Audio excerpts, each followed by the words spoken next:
Wominjeka everyone, Wominjeka meaning welcome. My name is Auntie Julianne and I'm an elder of the Wurundjeri Woi-wurrung people, and in recognition of doing my welcome to country, I'd like to pay my respects to my elders past, present, future and any elders that were here today, and I would also like to welcome you all here today. The Wurundjeri Woi-wurrung tribe consists of three families, the Nevins, the Terricks and the Wandans, and I'm part of the Nevin family. The three families all descend from one woman called Annie Bharat, which makes us one big family. Annie Bharat is the youngest sister of William Bharat, a pioneer for Aboriginal people in the 19th century, fighting for equality and land rights. I'm here today to welcome you all to the land of my ancestors. We call the land within our tribal boundaries our country.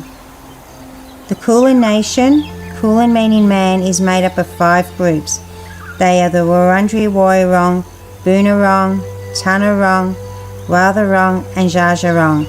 And to give you an outline of the Wurundjeri country and the area we cover.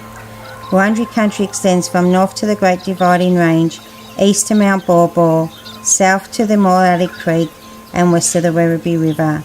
We cover a diverse range of land from the mountains to the beach and everything in between. Many thousands of years ago, if an Aboriginal person from another tribe wanted to cross our boundary, they would have to sit at the boundary and wait for the Narragadah, which is the headman, or an elder to come past to give permission to cross. Traditional Aboriginal culture was highly territorial, and visitors risked a violent reprisal for crossing a tribal or clan boundary without this permission, and this is how a welcome to country originated in our culture. Traditionally, being welcomed onto country meant you respected Bunjil's law. Bunjil, the wedge-tailed eagle, is our creator, and Wah the crow is our protector. And as long as you looked after the country, you had access to our waterways and our land resources. And when you enter our country, we ask that you respect our resources, our fauna, flora and water, as they are very special to us. And when you are ready to leave, we ask that you leave it the way you found it.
We have lots of council services that support our community.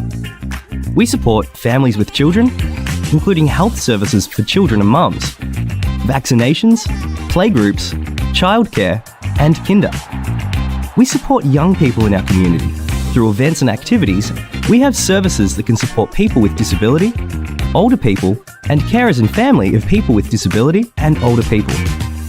Our libraries support everyone in our community, help people learn new things, and are free to join. We support our community to have fun and be active through events and activities, sport, and recreation areas. We help look after our places and spaces, the environment, and local businesses. We have laws to keep people safe, to make sure buildings are safe, to make sure roads and footpaths are safe, to make sure our places and spaces are safe. We make sure everyone follows the law to keep our community safe and happy. Moonee Valley. It's a great place to live, work, and visit.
Welcome to the Council meeting.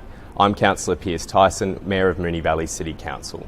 We aim to get started every second Tuesday at 6:30pm. However, sometimes there are some delays behind the scenes that we need to work through, and we appreciate your patience. You can have a look at our agenda online for all the issues that we'll be talking about tonight, and we look forward to seeing you soon. Thanks. So every second Tuesday we work through our council agenda, and what that means is working through things from procedural, day-to-day issues, financial reports, all the way up to the most important things in Moonee Valley, in Victoria or in Australia. And councillors can put up alternatives to that, can put up our staff officers' recommendation, and we can debate that and vote yes or no at the end of the day.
Woman Jika, everyone. Woman Jika meaning welcome.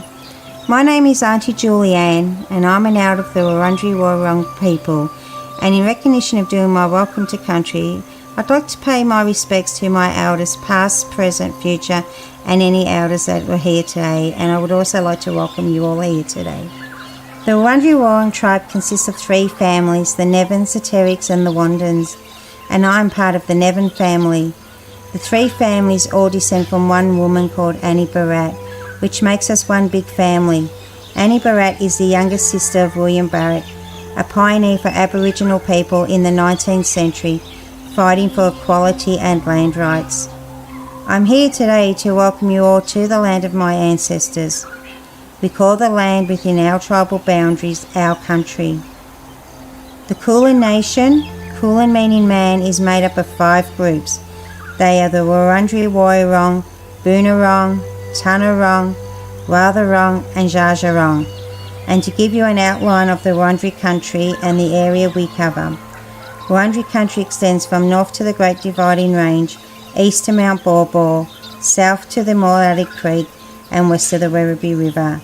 We cover a diverse range of land from the mountains to the beach and everything in between. Many thousands of years ago, if an Aboriginal person from another tribe wanted to cross our boundary, they would have to sit at the boundary and wait for the Narragadah, which is the headman, or an elder to come past to give permission to cross. Traditional Aboriginal culture was highly territorial, and visitors risked a violent reprisal for crossing a tribal or clan boundary without this permission, and this is how a welcome to country originated in our culture. Traditionally, being welcomed onto country meant you respected Bunjil's law. Bunjil, the wedge-tailed eagle, is our creator, and Wah the crow is our protector.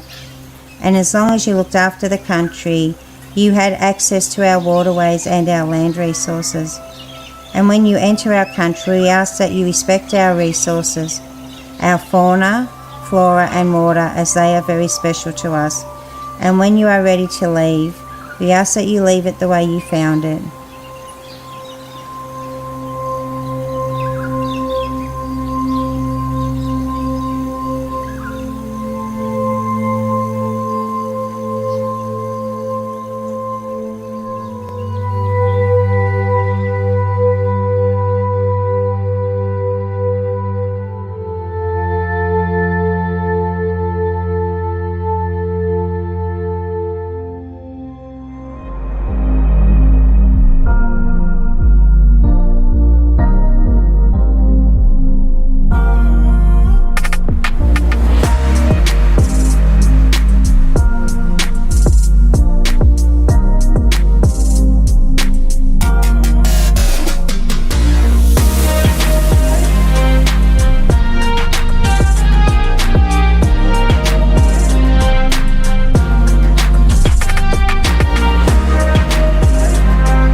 We have lots of council services that support our community. We support families with children, including health services for children and mums, vaccinations, playgroups, childcare, and kinder. We support young people in our community. Through events and activities, we have services that can support people with disability, older people, and carers and family of people with disability and older people. Our libraries support everyone in our community, help people learn new things, and are free to join. We support our community to have fun and be active through events and activities, sport, and recreation areas. We help look after our places and spaces, the environment, and local businesses. We have laws to keep people safe, to make sure buildings are safe, to make sure roads and footpaths are safe, to make sure our places and spaces are safe. We make sure everyone follows the law to keep our community safe and happy. Moonee Valley. It's a great place to live, work, and visit.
Welcome to the Council meeting.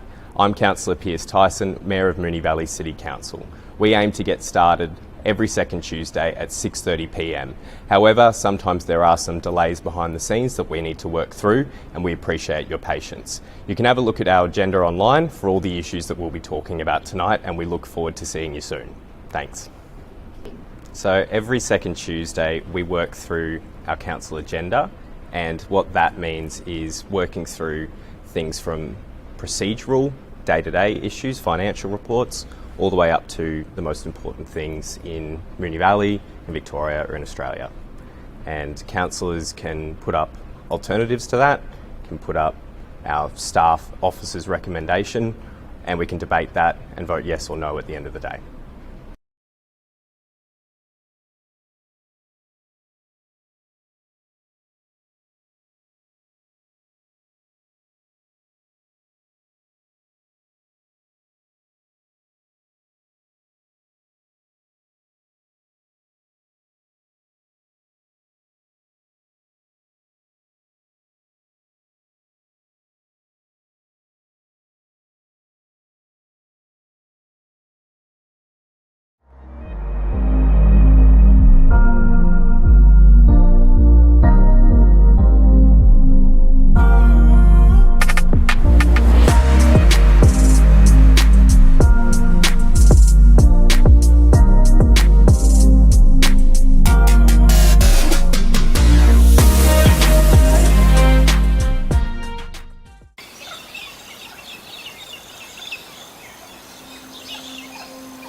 Woman Jika, everyone.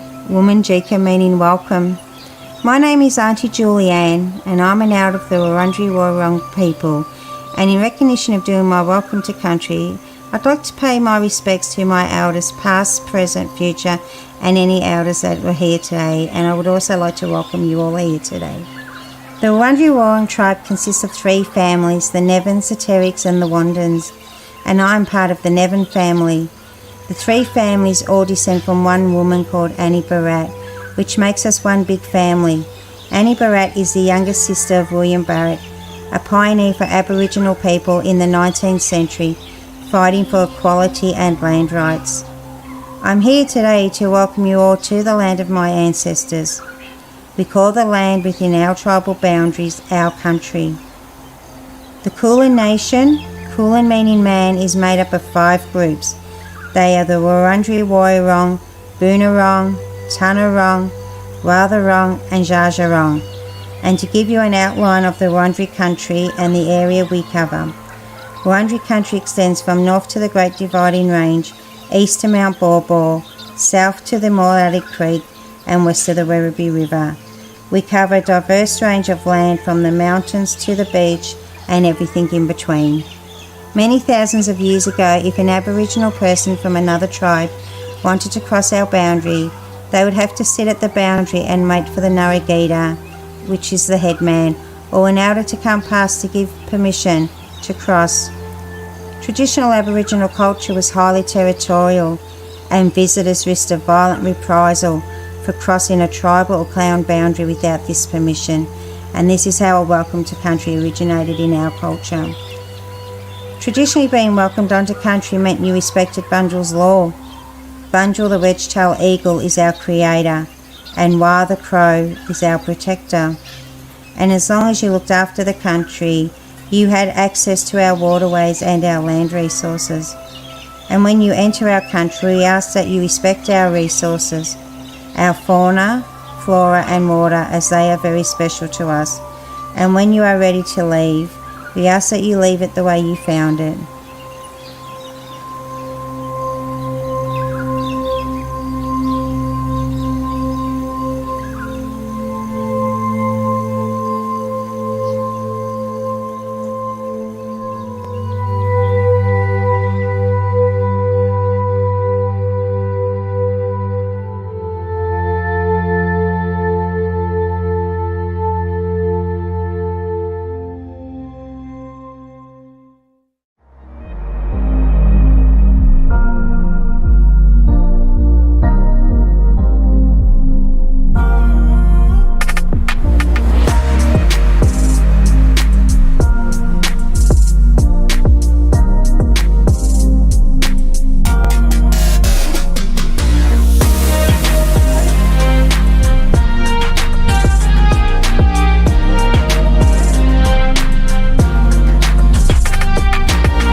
Welcome everyone to the Council meeting on the 28th of November 2023, which I now declare open at 6:36 p.m.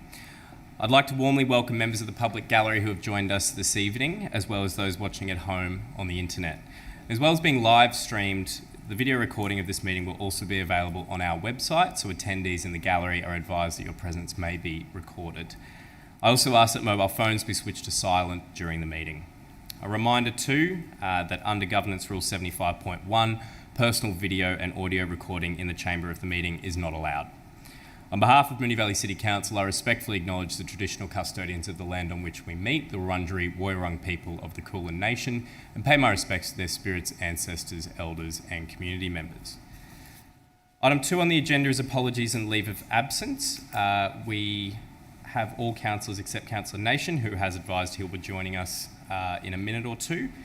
Item 3 is confirmation of minutes. Councillors can have a mover and seconder that the minutes from the council meeting held on the 14th of November 2023 be confirmed. It's moved Councillor Bedio, seconded Councillor Hodgson. I'll put that to the vote. All those in favour? And that's carried unanimously. Item 4 is declarations of conflicts of interest. Does any councillor have a conflict of interest on any item this evening? If not, we move on to presentations. Councillors, do we have any presentations tonight? Councillor Adams. Thanks, Mayor. On Saturday the 18th of November, I attended the Community Advisory Panel and received the recommendations of the deliberative panel. Here it is. Here. In November 2023, our Community Advisory Panel were tasked with developing a vision for customer experience at Moonee Valley City Council. Our deliberative panel, made up of 30 residents and reflective of our diverse community, met over 2 Saturdays in November to consider this task through robust discussions and activities. The draft vision developed by the panel is: we are a respectful, caring and proactive council. We empower our people to deliver timely, empathetic and tailored outcomes so our customers are proud to visit, live and work in Moonee Valley. Community is at the heart of what we do. Council is now sharing this draft vision for community customer experience with the wider community through Your Say.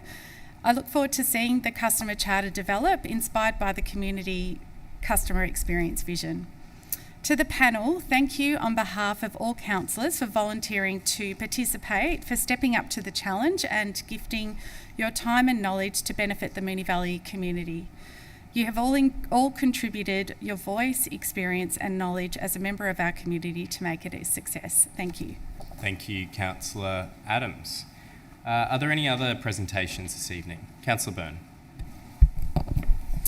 Thank you, Mayor.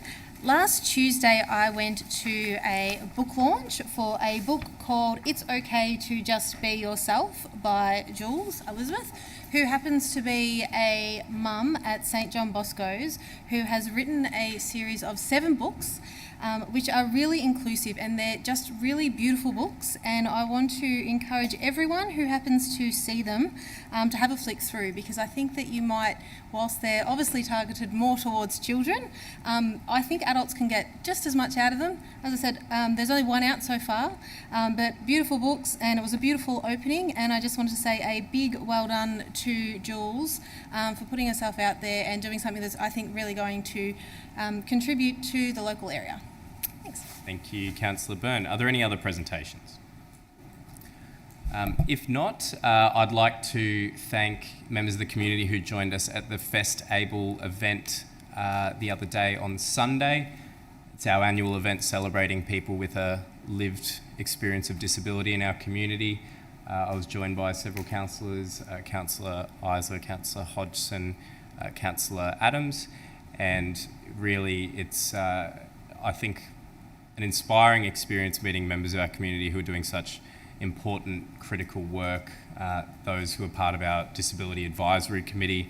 We've got quite a star-studded committee who are fantastic, and I've joined them on multiple occasions to hear what they've got to say and listen to their contribution to all things council, whether it be our transport, getting around Moonee Valley, as well as accessibility, plain English of our publications and websites.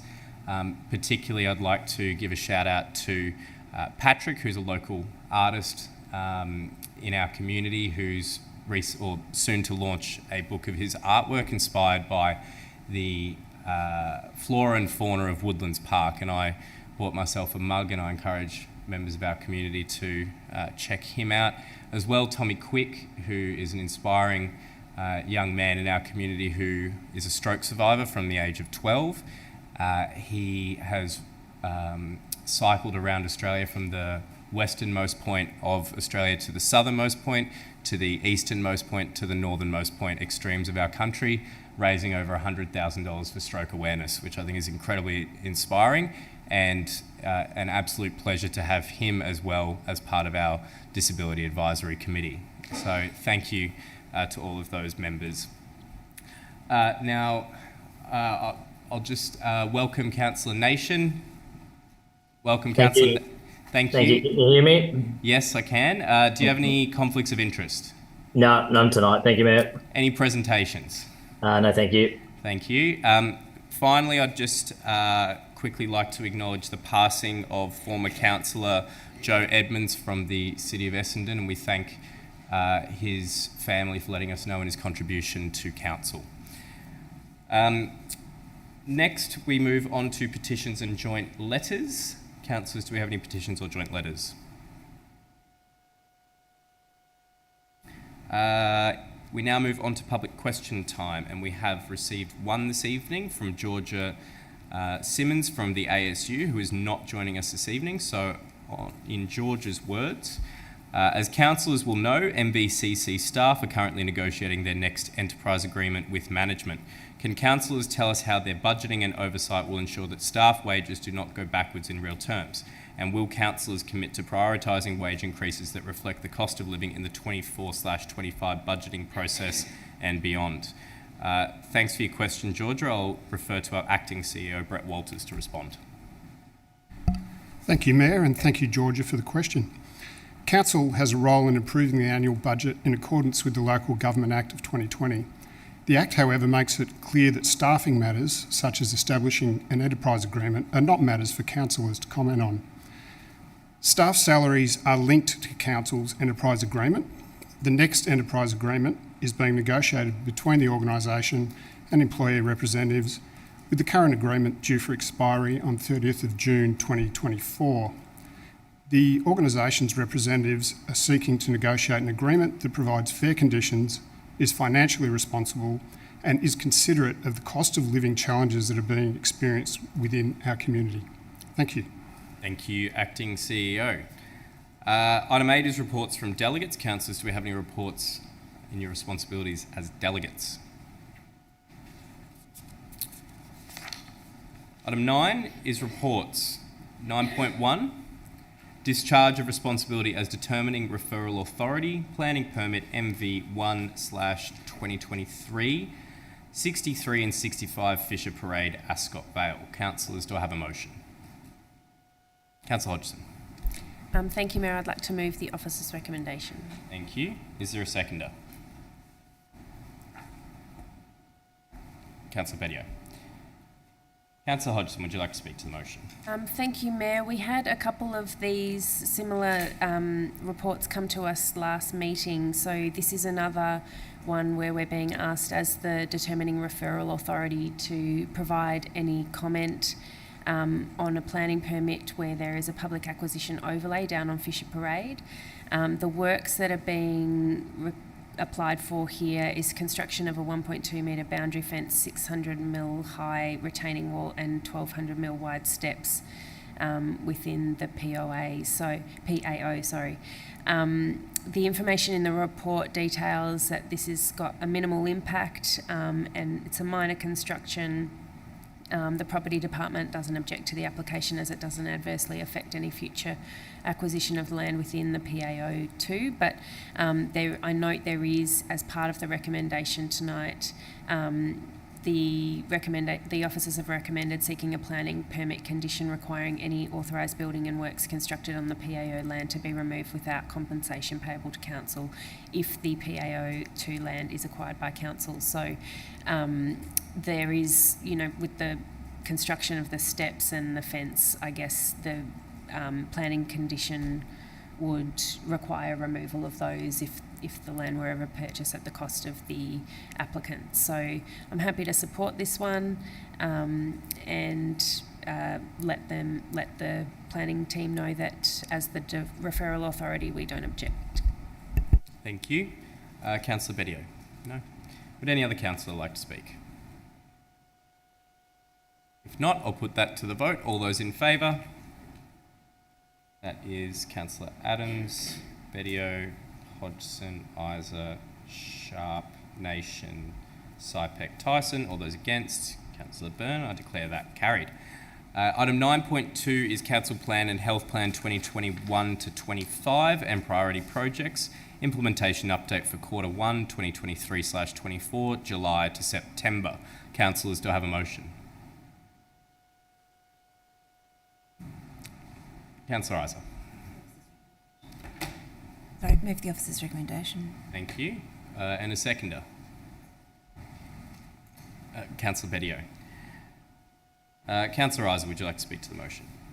This report details the progress on 31 of our stated aims for our council plan. 2 of those actions are connected to the disability action plan. Of the 31 projects, only 1 project is off target currently. I can't recall exactly which one that is, but I can look that up. But all of the other projects are on track. This is the reporting on Q1, so there's obviously a fair bit more of the year to go. So all of these projects will be completed during the next 3 quarters of the year. But it's pleasing that to date the bulk, well, 98% of the projects are on target. I might just look up that one that's off track unless somebody else knows it to hand and can speak to it. Thank you, Councillor Isa. Councillor Bedio? No? Would any other councillor like to speak? Councillor Byrne. I'm happy to step in and just mention the one that was off track, just because I did have it on my screen in front. It was sort of right down the bottom of one of the pages, which is F6.2, which is commence a review of the MV 2040 Action Plan, community facilities to recognise and respond to changing community need, demand and economic factors, with the reason being while project scoping was initially delayed, it is now underway. So whilst it was off track at that point, hopefully we're, speeding up and catching up. Don't know why I did that sound. Anyway, moving on. I did want to talk just briefly. I know that one thing that is really exciting that is on track in Rosehill Ward is the tender for Rosehill Park. And that has gone out, and I've now lost the page, but I believe it was scheduled to close on the 1st of November. So looking forward to seeing how one of the biggest play spaces in our municipality will come out in the coming budget, which is exciting. Thank you, Councillor Byrne. Would any other councillor like to speak? If not, I'll put that to the vote. All those in favour? That's carried unanimously. Item 9.3 is Statement of Commitment to the Prevention of Family Violence. Councillors, do I have a motion? Councillor Adams. I move the officer's recommendation, please, Mayor. Thank you. And a seconder? Councillor Hodgson. Councillor Adams. Thanks, Mayor. This public statement of commitment to the prevention of family violence is a 23-24 council plan initiative. It's embedded in the draft prevention of family violence policy, which is what we are endorsing in this motion, and demonstrates council's leadership in family violence prevention. The harm and cost of family violence is significant. In Australia, an average of 1 woman a week is killed by a partner or former partner. Family violence is the single largest driver of homelessness for women in Australia, a common factor in child protection notifications, and results in a police call-out on average once every 2 minutes across the country.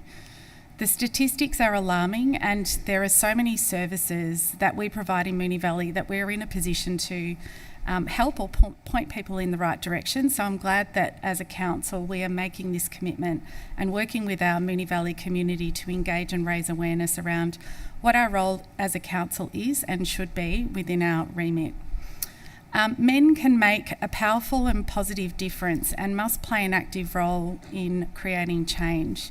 I just quickly want to take this opportunity to thank our executive leadership team and council officers, many of whom are men, for marching alongside our community in the annual walk against family violence from Parliament House on Friday last week. The impact that you have in taking a stand by showing up and saying no to family violence cannot be understated. Thank you to you all. Thanks. Thank you, Councillor Adams. Councillor Hodgson. Thank you, Mayor. Thanks, Councillor Adams, for those words. And I too want to thank members of our executive leadership team for participating in the walk on the weekend. This is obviously a really important statement for council to make, and there's a lot that I think we need to be doing, and I'm glad we're taking this step to put out for consultation this statement of commitment and draft policy.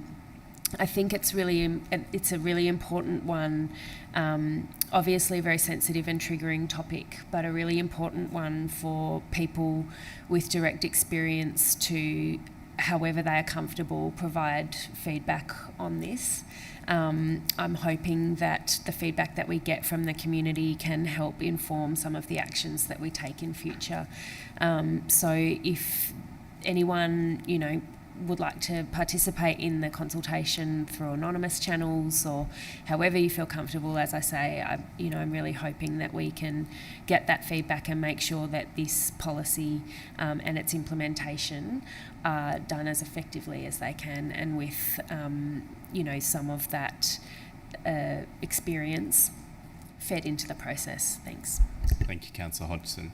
Would any other councillor like to speak? If not, I'll put that to the vote. All those in favour?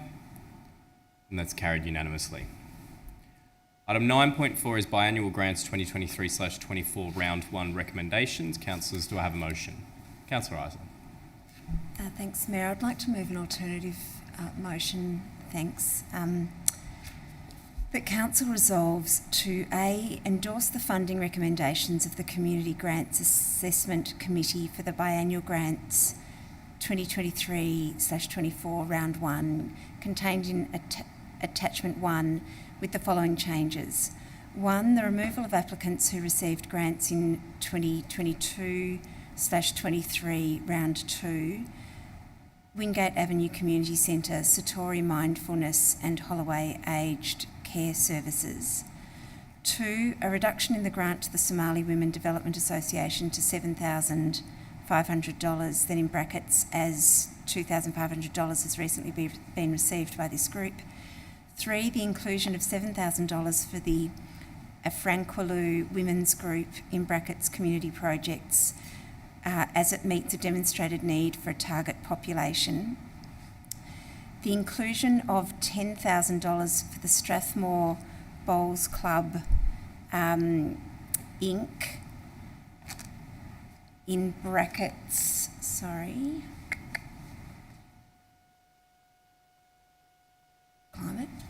climate projects, close brackets, as it meets a council priority of reducing community climate emissions. And point 5, the inclusion of $5,740 for the Airport Saints Netball Club Inc., in brackets community projects, close brackets, as the application was assessed as high quality and meets the objective of fostering and strengthening community involvement and participation, and includes target populations of women, girls and young people.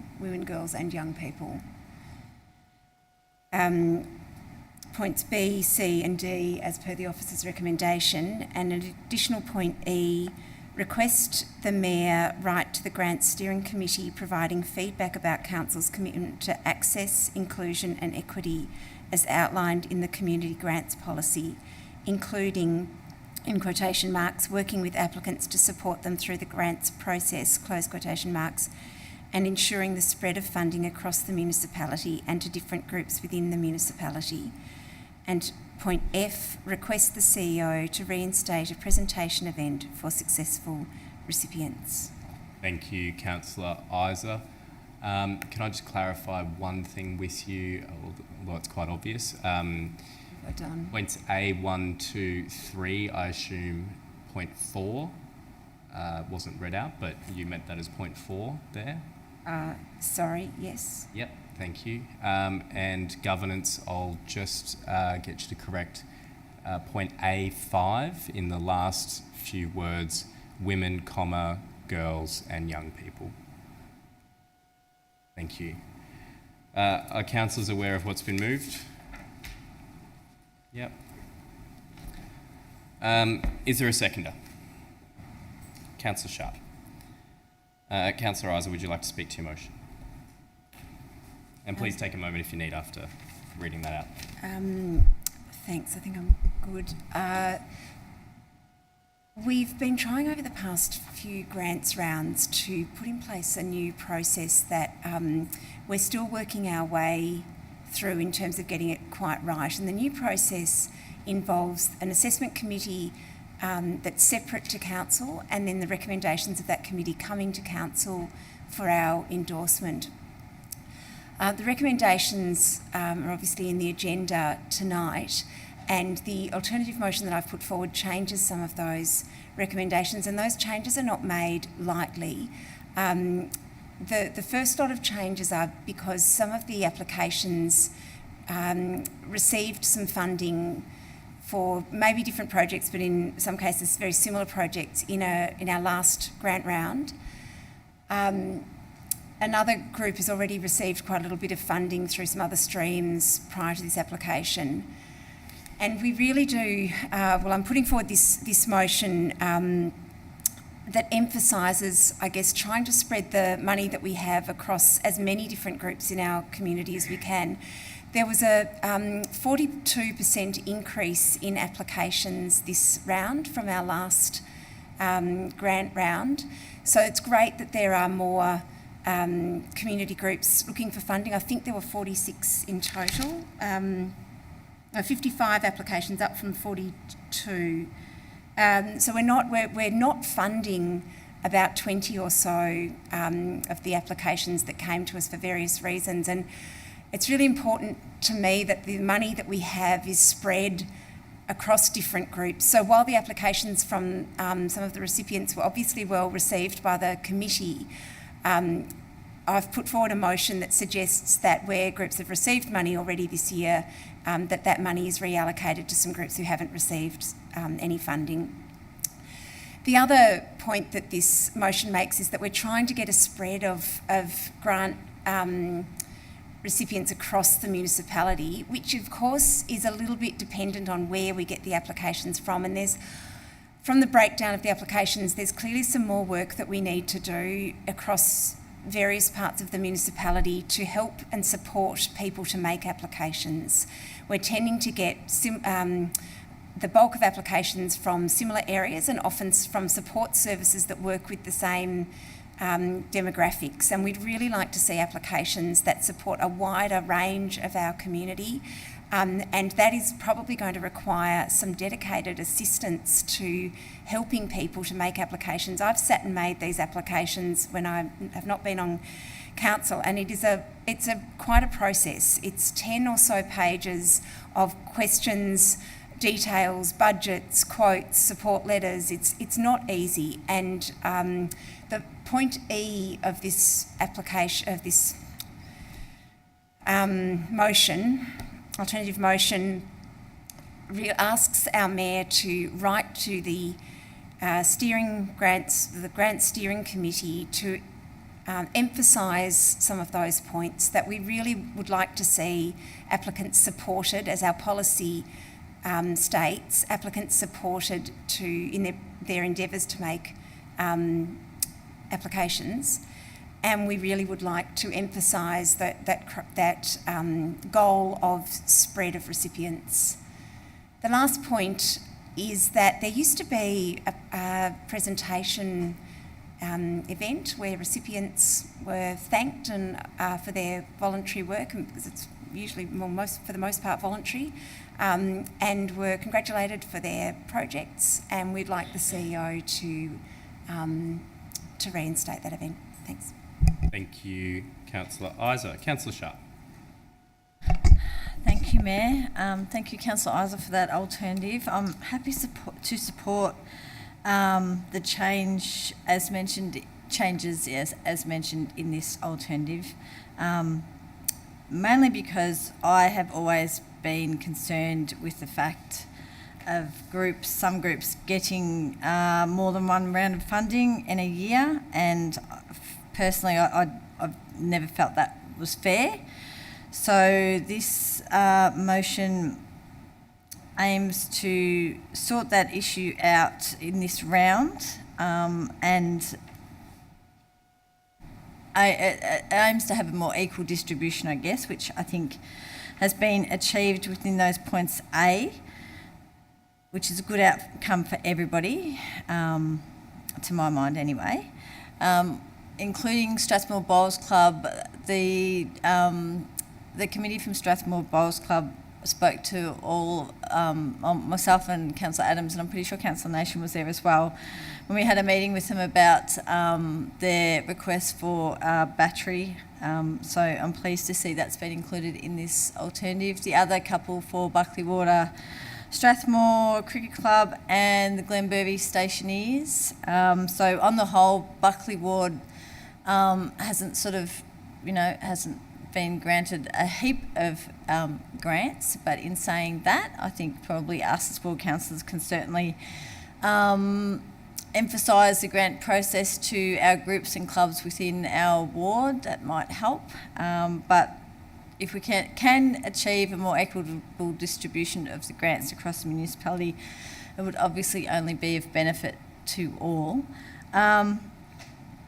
I am supporting this because it is fairer, but I still stand by my decision a couple of years ago that councillors should not have been removed from the grants process. We as councillors are elected representatives, and we know our clubs and our groups, and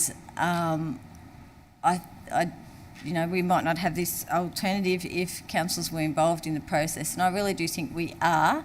At minimum, we should be having a presentation event to present the grants to our community groups and clubs that have received a grant. I think it's incredibly important that we have a more personable interaction with people and clubs that are interacting with council effectively and getting a grant from council.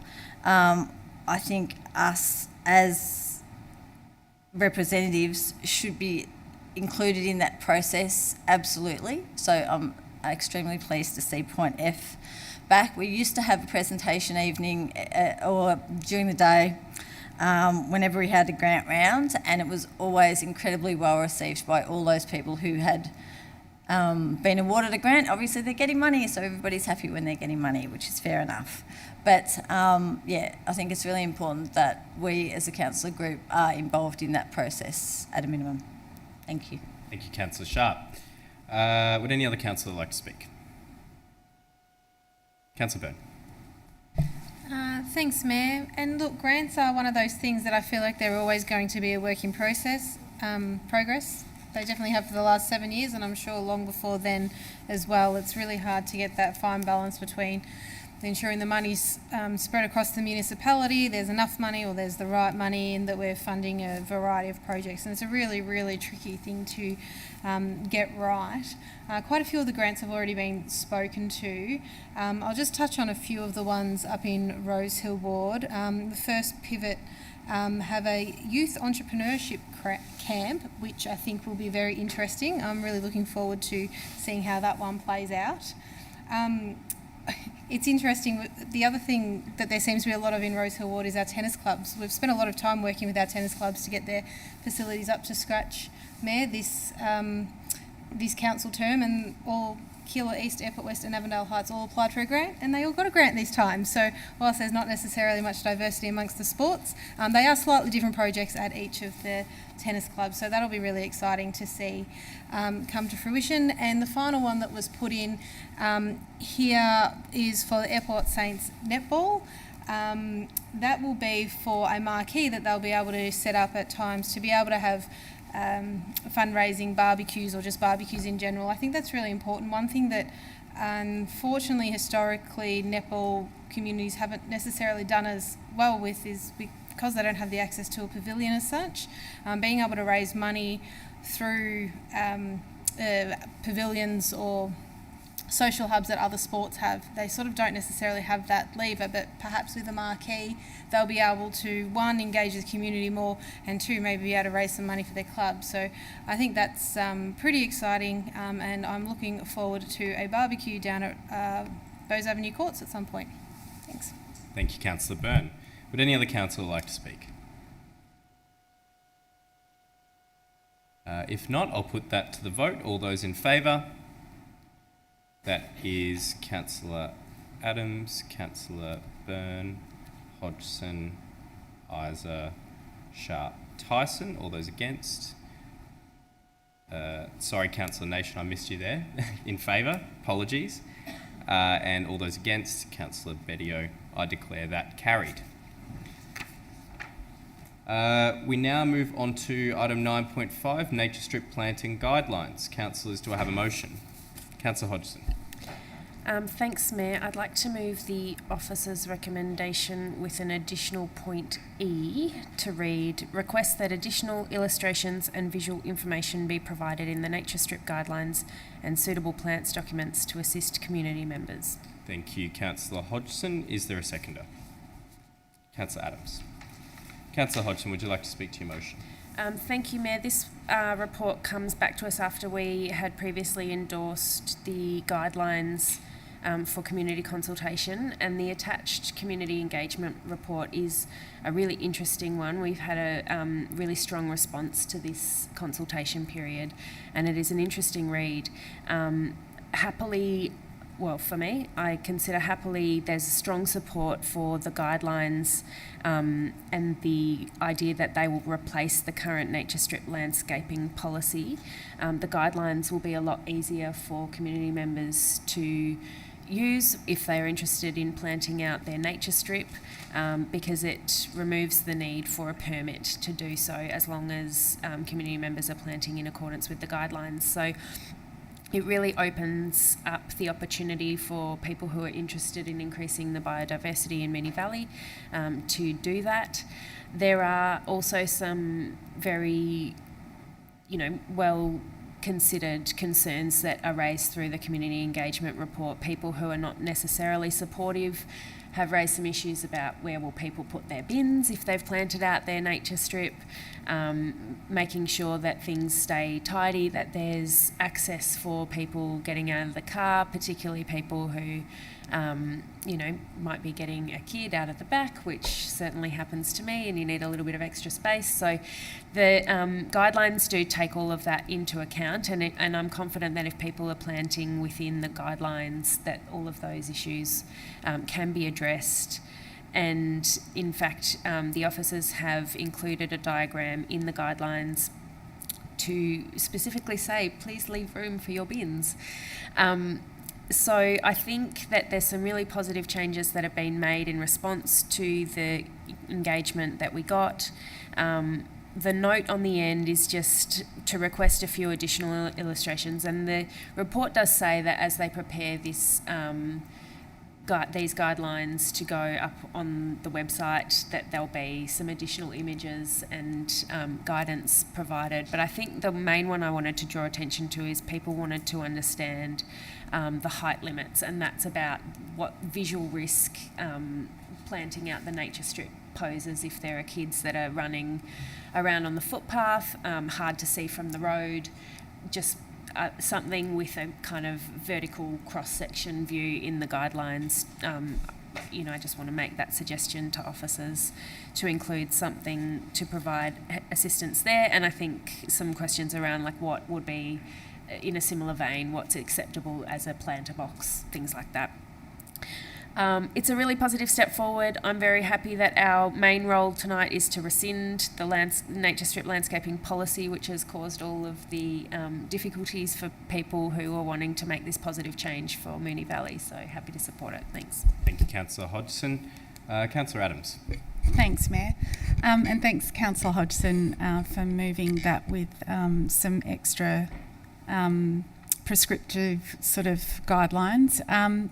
I'm really pleased to see these guidelines recommended. As Councillor Hodgson has stated, the 2018 policy that has been in place was incredibly difficult for residents to understand and therefore comply with. These simpler guidelines will allow residents to plant in a nature strip outside their home without requiring a permit, as long as they comply with these guidelines. Through the community groups and community consultation, it's clear there is a high level of support for this, and I'm happy to support. Thank you. Thank you, Councillor Adams. Would any other councillor like to speak? If not, I'll put that to the vote. All those in favour? That's carried unanimously. Item 9.6 is approved contract extension for landfill services and contract award for advanced waste processing services. Councillors, do I have a motion? Councillor Hodgson. Thanks, Mayor. I'll move the officer's recommendation. Thank you. And a seconder? Councillor Sypek. Councillor Hodgson, would you like to speak to the motion? Thank you, Mayor. This is a two-part recommendation. One is the extension of an existing contract for provision of landfill services with Cleanaway and Hanson Landfill. And the second is approval to enter a contract with Recovered Energy Laverton, which is an advanced waste processing service using an alternative technology called gasification. So this new contract has been in the works for a number of years. It's one that council has been involved with some other councils in the M9. I think it was a sort of joint procurement process. It's a really important contract because it will help us to get to our MV 2040 goal of 90% landfill diversion. We're obviously doing a lot at the moment this year with the FOGO rollout, but that's only going to get us part of the way to that target. And this contract, if we approve it tonight, is going to divert 79% of our landfill to a process which has far less carbon emissions and then, just dumping it in landfill, and has an almost, the waste product, it has almost zero waste product. Almost, I say. There is a little bit that there still will have to end up in landfill, but it is a really highly efficient process of disposing of landfill waste, and it also produces energy. So it's part of the circular economy that we're all working towards. It's a really exciting opportunity. It's a pretty, from my perspective, low risk thing for Moonee Valley to agree to be involved in, because it's a relatively short contract for such a new and big facility.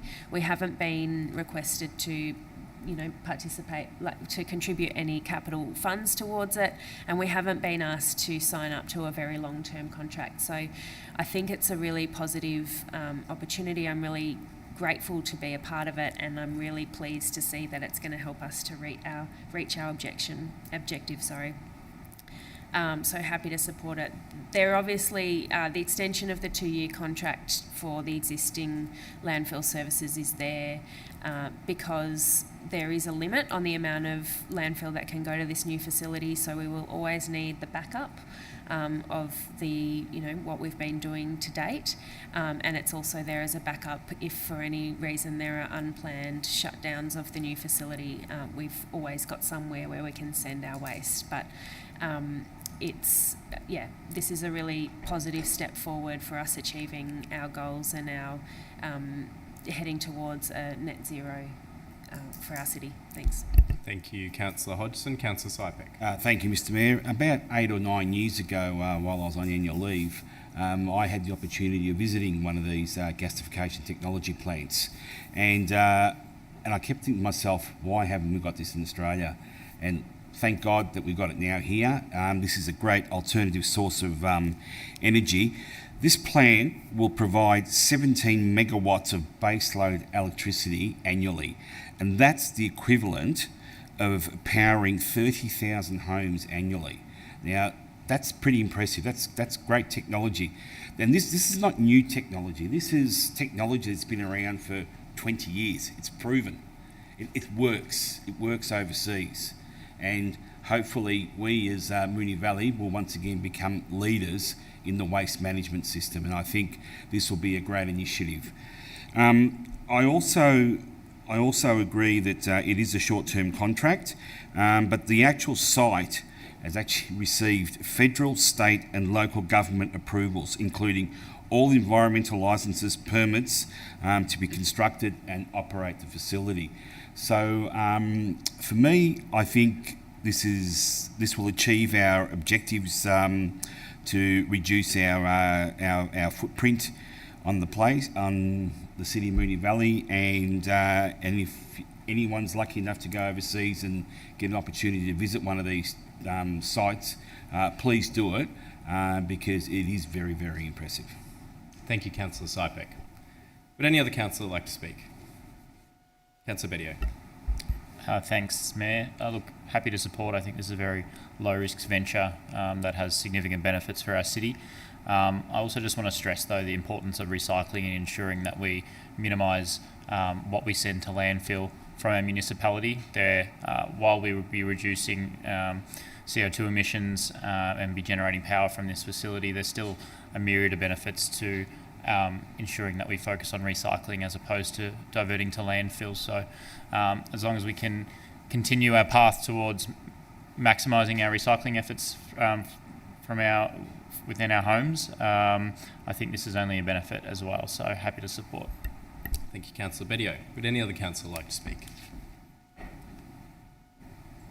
If not, I'll put that to the vote. All those in favour? That's carried unanimously. Item 9.7 is the award of contract for design and construct Maribyrnong Park modular change rooms, parentheses, negotiation number 1023. Councillors, do I have a motion? Councillor Hodgson. Thanks, Mayor. I'll move the officer's recommendation. Thank you. Is there a seconder? Councillor Bedio. Councillor Hodgson. Thank you. This is, as the title of the report suggests, award of a contract for the construction of the modular change rooms down at Maribyrnong Park, where they have 2 ovals which service both football and AFL and cricket.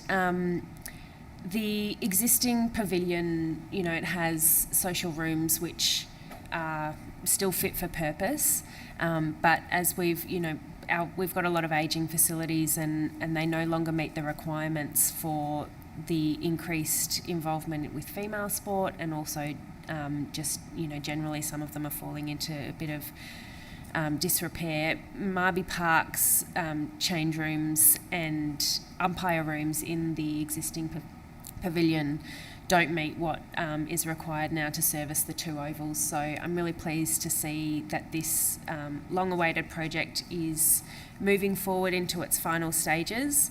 Unfortunately, I don't think that even with awarding this contract tonight, if it's supported, that we will be able to deliver the new facility for the next winter season, but it is projected to finish up towards the end of next year. So looking forward to seeing this completed and seeing those 2 ovals being able to be used to full capacity. Thanks. Thank you, Councillor Hodgson. Councillor Bedio.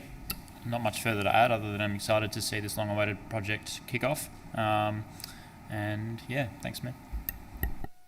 Thank you, Councillor Bedio. Would any other councillor like to speak? If not, I'll put that to the vote. All those in favour? That is carried unanimously. Item 9.8 is response to notice of motion number 2023/31, heatwave planning and the Jering Flemington Hub. Councillors, do I have a motion? Councillor Eisner. Thanks. I'd like to move the officer's recommendation with an additional point B and C. So for the motion to read that Council resolves to A, note the Moonee Valley extreme heat preparedness and response planning summarised in this report. Point B, write to the emergency... Sorry. Is it warm in here? Yeah. Before you continue on, Councillor Isa, I might just ask if our Civic Ops team can look at the air conditioning, because I think it is a bit warm in here. Do you require a break, Councillor Isa? Yeah. I agree with you.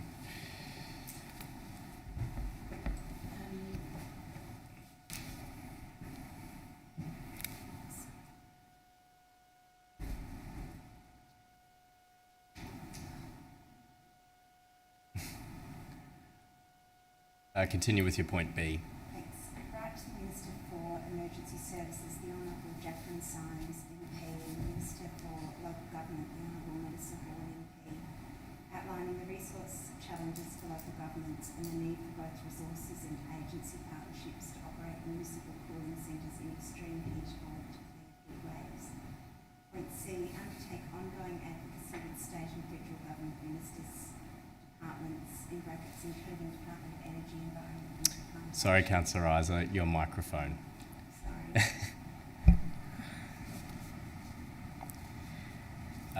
I'll ask you to continue from point B. Can I declare a heat wave in the chamber? Need a cooling room over here. Point C, undertake ongoing advocacy with state and federal government ministers, departments, including Department of Energy, Environment and Climate Action and the Municipal Association of Victoria, for resourcing and role clarification with respect to the operation of municipal cooling centres and heat refuges in extreme heat or declared heat waves. Thank you, Councillor Isa. The irony is not lost on any of us, the report that you're moving this on. Is there a seconder? Councillor Bedio.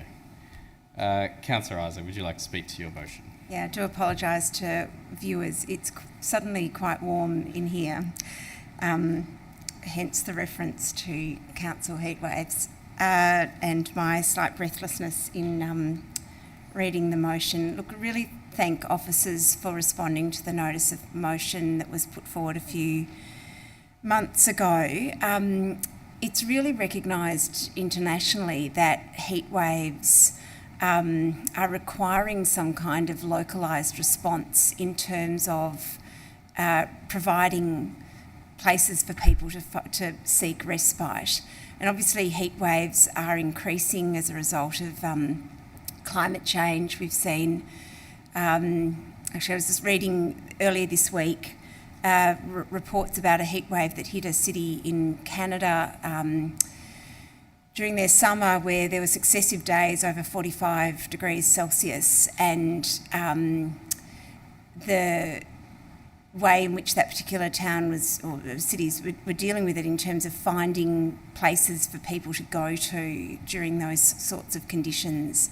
And so there's greater or increasing recognition across the local government sector in Victoria that there's probably under our emergency management responsibility some kind of role for us in providing cooling centres and heat refuges. We just don't quite know what that role is. There's some lack of clarity around that, and there hasn't been any real resourcing of that. So I guess we're trying to be proactive in looking at what facilities we do have and how we might be able to accommodate residents should there be any heat waves over summer, this coming summer, but also taking a longer term view as well and looking at what sort of advocacy we need to do to help resource not only Moonee Valley but help get resources across local governments across Victoria to help us respond to this increasing need. Thanks. Thank you, Councillor Isa. Councillor Bedio. Nothing to add. Would any other councillor like to speak? If not, I'll put that to the vote. All those in favour? That's carried unanimously. Item 9.9, Procurement Policy Review. Councillors, do I have a motion? Councillor Adams. Can I please move the officer's recommendation with an amendment, please? Yes. What is your amendment? To Part A, at the end of the sentence, a comma after the closed brackets, with the following amendment to Appendix 2 of the policy. And underneath that, 1, on page 36 of the policy at section 15, director discretion, add to the end of the explanation any exemptions exercised under this section up to the public tendering thresholds must be reported on a quarterly basis to the Audit and Risk Committee. Thank you. And the rest remain the same? Yes, thank you. Thank you, Councillor Adams. Is there a seconder? Councillor Sypek. Councillor Adams.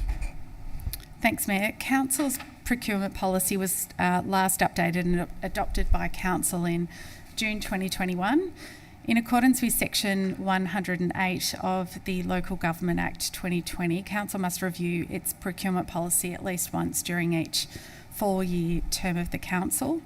The policy is being updated prior to the required date to reflect the changing requirements of Council and suppliers, with the aim to be more efficient, maximise value for money, improve the supplier engagement and improve strategic procurement and category management.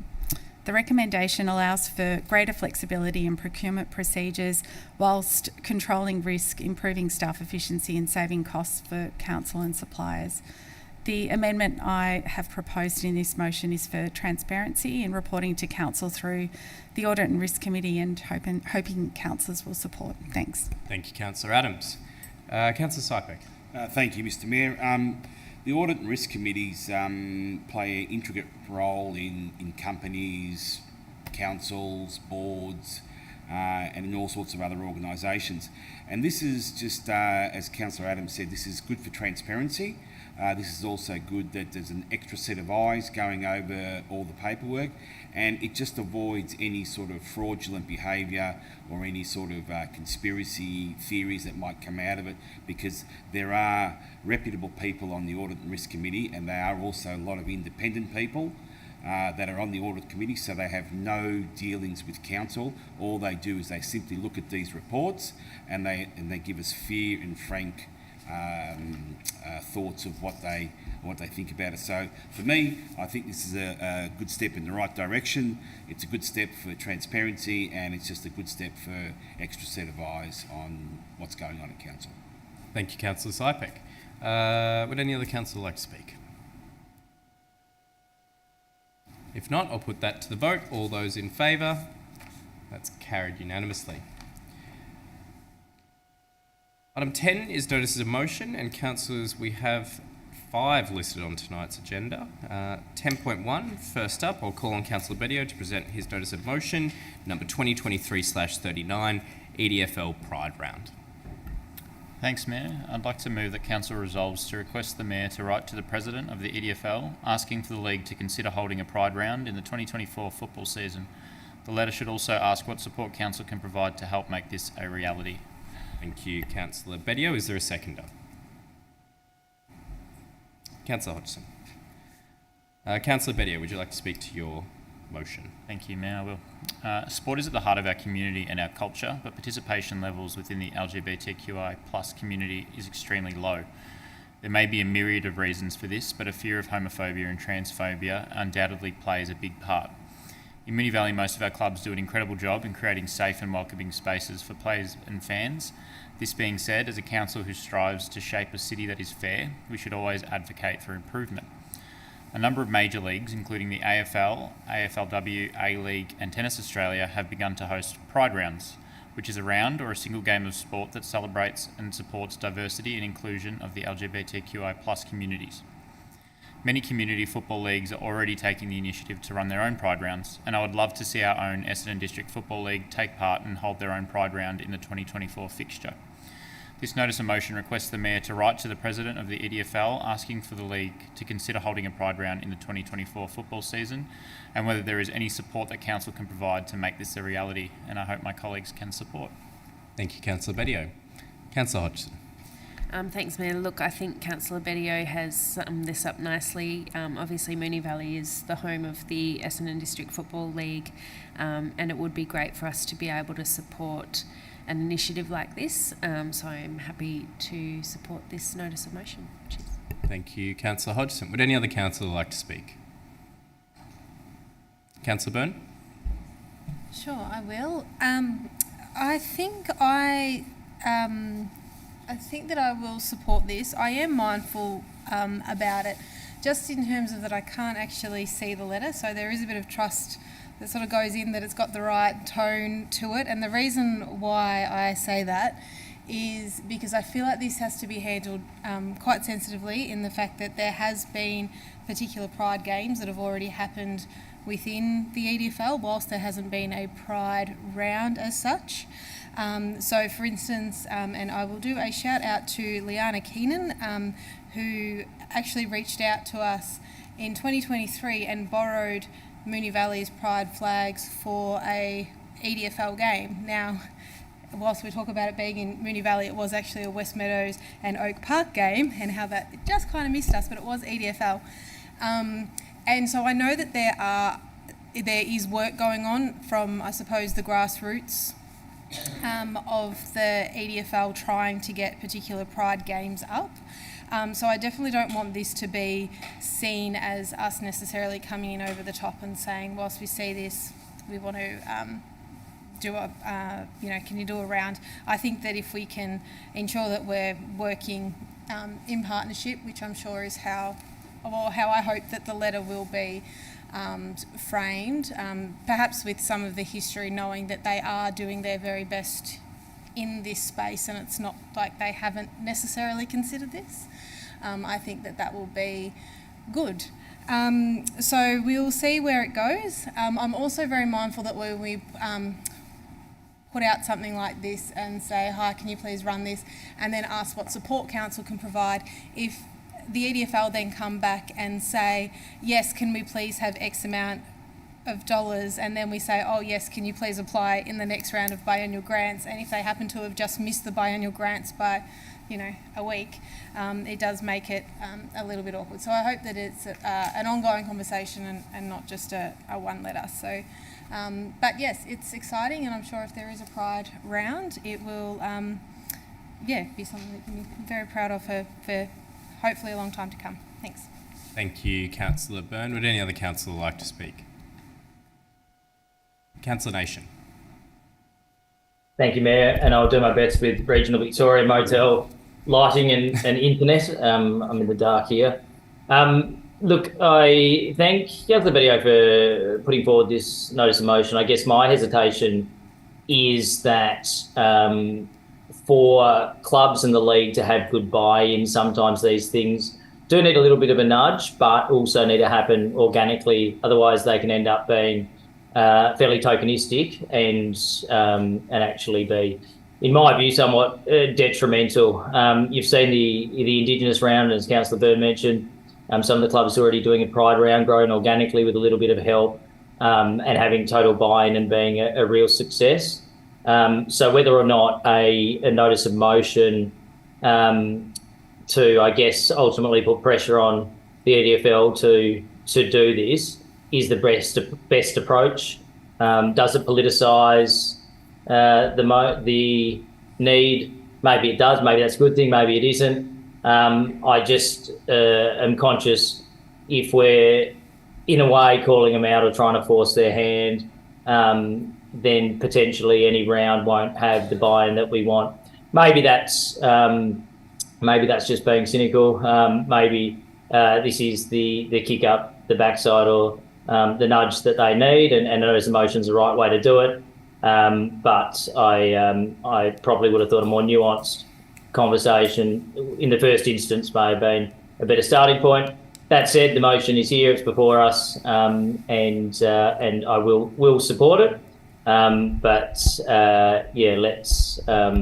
let's hopefully ensure that the letter is not a call to action or a kick up the backside, but actually how can we help you, and which clubs, which areas do we need to, which leagues, which divisions, which age groups, I don't know, do we need to give your support to help roll out this round. So Councillor Betty, I'm still supporting, but the cynic in me, now that I'm a 40-year-old, maybe means that I think that I have concerns if we do things tokenistically and not grow them organically. Thanks, Mayor. Thank you, Councillor Nation. Would any other councillor like to speak? Councillor Isa. Thanks, Mayor. Look, I fully support the motion that's being put forward. I think Council does have a stake in EDFL, given that so many matches are played on Council grounds, and we have taken a very proactive stance in terms of LGBTIQA+ rights for all of our residents of Moonee Valley and all of our community activities, football teams, all sporting teams. So I don't think there's any harm in us writing to one of our key partners in community sport in our municipality and sharing our support, because I see this as a motion that is really saying we're here to support you. If this is something that you would like to do, we're here to help you in whatever way we can, and sometimes that's all that's needed to get things that can sometimes be a little bit tricky to push along internally.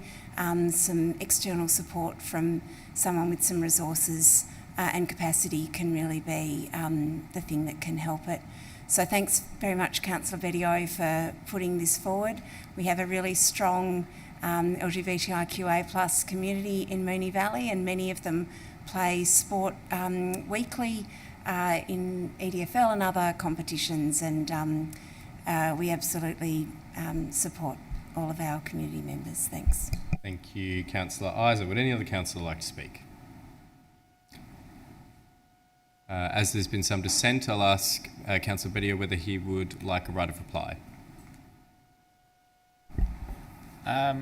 Look, I'll be brief, Mayor. Look, I can understand some of the concerns that were raised around the room. However, this motion was actually proposed to me by a volunteer at one of the football clubs who was wanting to push ahead for a Pride round and wanted Council to provide some support or be able to advocate on behalf of the clubs who were wanting to see this come to life. And I have no doubt that many clubs, and in particular EDFL clubs, are doing some really fantastic work in this space. And I really want the letter to be posed in a form of how can we, as Councillor Isa said, how can we help you? How can we help the league to deliver this? Not saying that the league hasn't done enough in this space. I think they've done a fantastic job, and I think the clubs are doing a fantastic job. But I think if we could get this over the line, if something that they might need some support with, that Council should be there to help them make this a reality. So I can understand those concerns. However, I really would like this letter to be phrased in that sense of how can we help you. So thanks, Mayor. Thank you, Councillor Bedio. I'll put that to the vote. All those in favour? That is carried unanimously. Item 10.2, I'll call on Councillor Sypek to present his notice of motion, number 2023/40, Keilor Road Outdoor Dining Infrastructure. Thank you, Mr Mayor. It's my intention to move that Council resolve to receive a report regarding the costs and viability of increasing the number of shelters, which is the umbrella outside dining, in the Keilor Road Dining Precinct. Thank you, Councillor Sypek. Can I just added an extra few words after the word shelters. Shelters to support outdoor dining in the Keilor Road Dining Precinct. Perfect. Thank you, Councillor Sypek. Is there a seconder? Councillor Byrne. Councillor Sypek. Thank you, Mr Mayor. Keilor Road's got a very vibrant outdoor dining culture. It's patronised by not only just our local residents but also people from outside the municipality, and it's actually called the Lygon Street of the West for many years. We had these shelters installed through a community grant that we received from the state government, and unfortunately not everyone got one of these, and there's been a few businesses that have missed out, and they've sort of been asking how do they obtain one. So that's the reason why I've actually asked for this report, to see how and what viabilities, what can council do? Do we put in next year's budget? Do we actually approach the state government to go for another grant? Not too sure, but I think the report now, and I have full trust in our officers to bring us back a report to give us some options here. Thank you, Councillor Sypek. Councillor Byrne. I don't know why I put my hand up. Thank you, Mayor, and thank you, Councillor Sypek. Well, this is obviously a very special project to quite a few people around this chamber today. Obviously, Councillor Sypek and Mayor and Councillor Bettio, I know that we spent a lot of time working on these during the COVID years as a way to try to draw people back into one of our main shopping strips in Moonee Valley. But Councillor Sypek is completely right. We only had a certain bucket of money that we were able to spend, and it took a long time to get where we were. And I suppose one of the positives is that we spent the money so well and it was so good that now more people want to get involved, and more businesses and owners of these particular premises. Now, from what I can gather, they've been incredibly successful and nobody wants to give up their umbrella. Another good thing, but they will cost a bit of money, and we need to just see what the best way of doing that is. Now, whether that's by changing things in half-yearly reports, getting reports back, getting more grants, we don't know, but I think as a collective, this council group has shown that we do like to support our businesses and we do like to activate our local neighbourhoods, and by increasing the number of umbrellas, we will certainly be doing that in one of the hearts of our city. Thanks. Thank you, Councillor Byrne. Would any other councillor like to speak?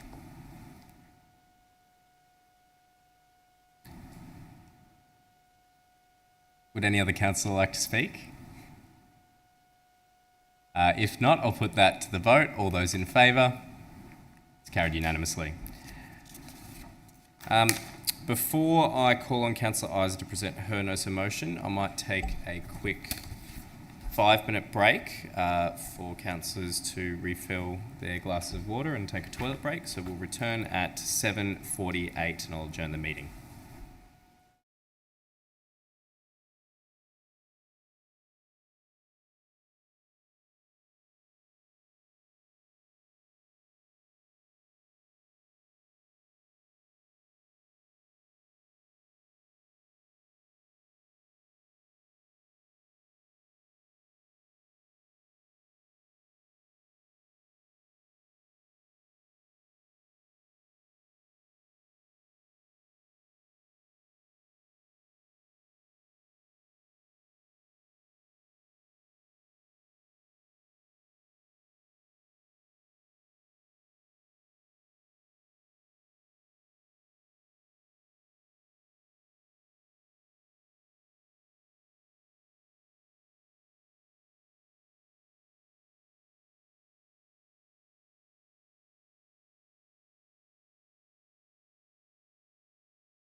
Welcome back to the council meeting, returning at 7:50, and we're up to 10.3 in notices of motion. I'll call on Councillor Isa to present her notice of motion titled Notice of Motion number 2023/41, Cycling and Walking Strategy.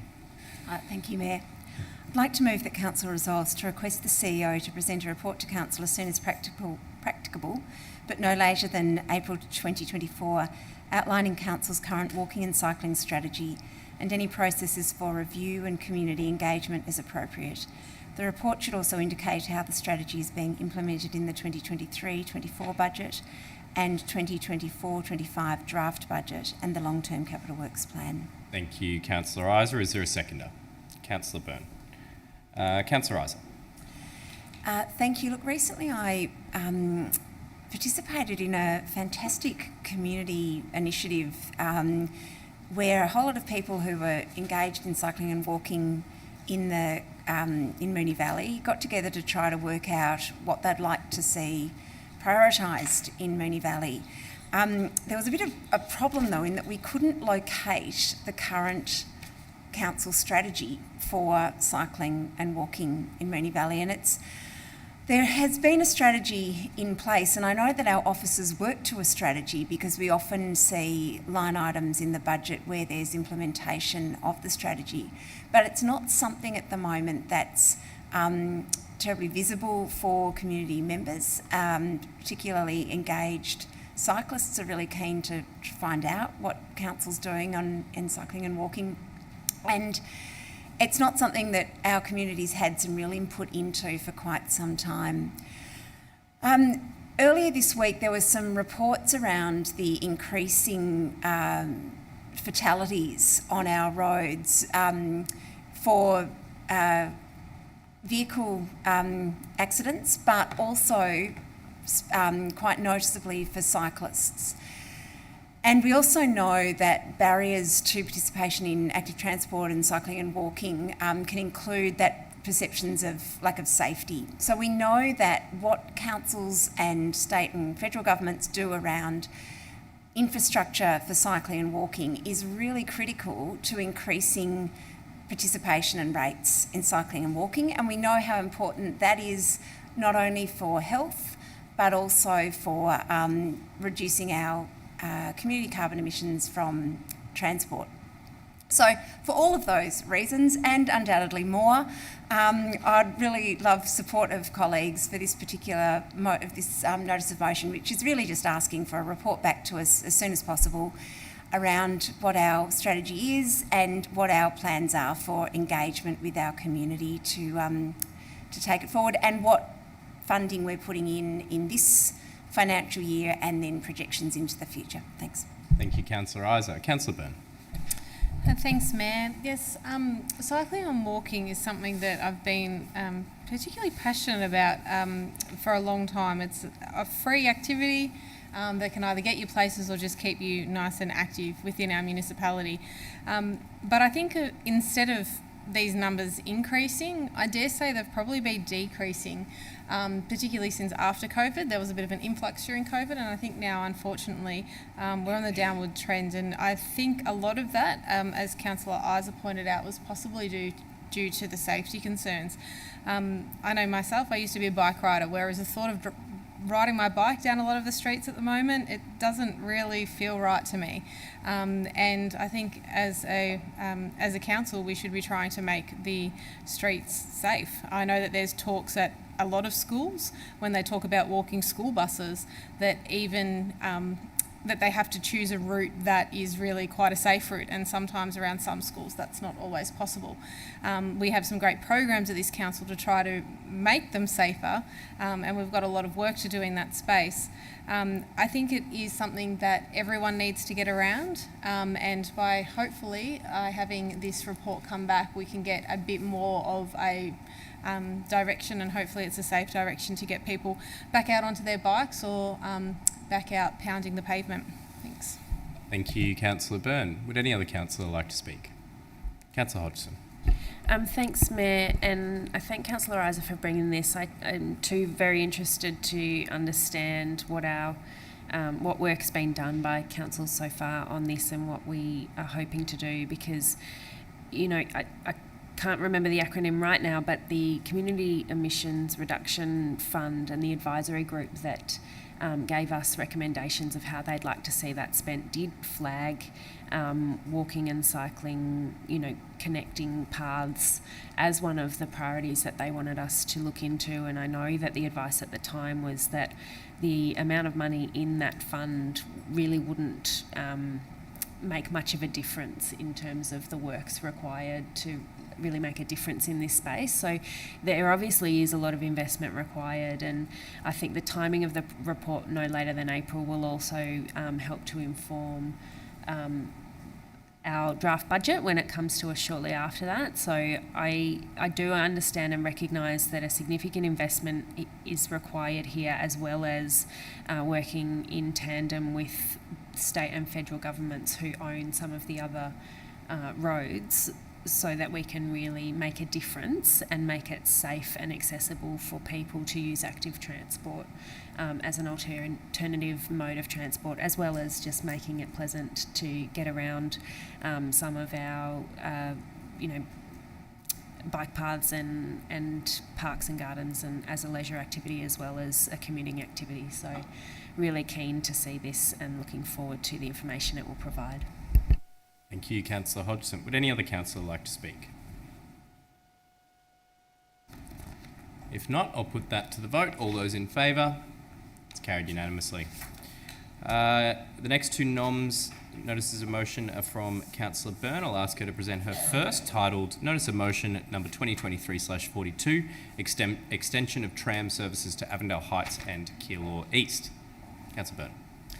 Thanks, Mayor. I would like to move that Council resolves to write to the Department of Transport and Planning, the Minister for Public and Active Transport, the Honourable Gabrielle Williams MP, and the Member for Niddrie, the Honourable Ben Carroll MP, seeking A. Any available information on the past planning and feasibility of extending Tram 57 west Maribyrnong to Flinders Street Station and City, west along Canning Street and north along Military Roads and Miliara Road in Avondale Heights and Keilor East. B. Where this information is not available, seek a planning and feasibility study to be undertaken for extension of this route. Thank you, Councillor Byrne. Is there a seconder? Councillor Sypek. Councillor Byrne. Thanks, Mayor. Look, there has been long spoken about the extension of the Route 57 tram line. However, everyone that I've spoken to seems to have a slightly different story in terms of what's going on with this. Some of the story that I've heard is that nothing will go ahead until it's decided what's going on at the Maribyrnong Defence Site. Some is that the weight of the bridge won't be able to hold the tram. Some is that the gradient up the hill is too big. Some is that Miliara Road is too narrow. Some people think the tram will stop at the top of the hill. Some people think the tram will go all the way along Military Miliara Road and back down Keilor Road. There's even a proposal for it to go down Buckley Street and Rosehill Road. So this whole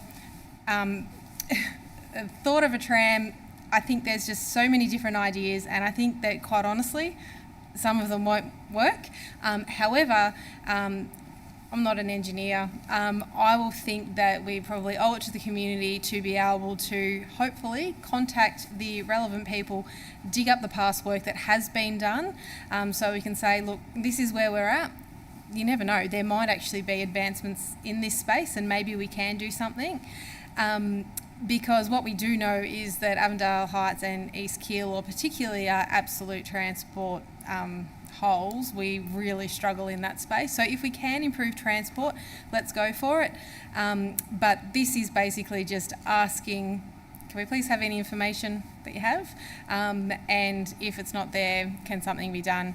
I will note that I did speak to our local member, Ben Carroll, at an event last week, and he was much of a muchness. He held the transport portfolio for quite some time, and he knows that there's sort of a whole lot of different stories going around. So he did seem to be encouraging, and he actually said, yep, write a letter and we'll see what we can do. So I think it's something that it would be really good to just get some answers on. Hopefully, if it can't at least answer questions, we might be able to start a new advocacy of improved transport for our municipality. Thanks. Thank you, Councillor Byrne. Councillor Sypek.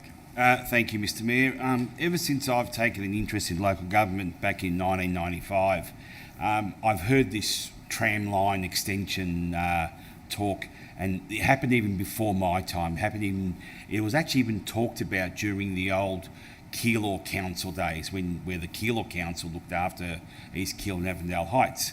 Now, just to probably quash a couple of myths here, there was a report, I think back in the early 2000s, where it actually mentioned a park and ride at the end of Maribyrnong, where Maribyrnong Defence Site is, where people would drive their cars, park them there, and then take the tram line in.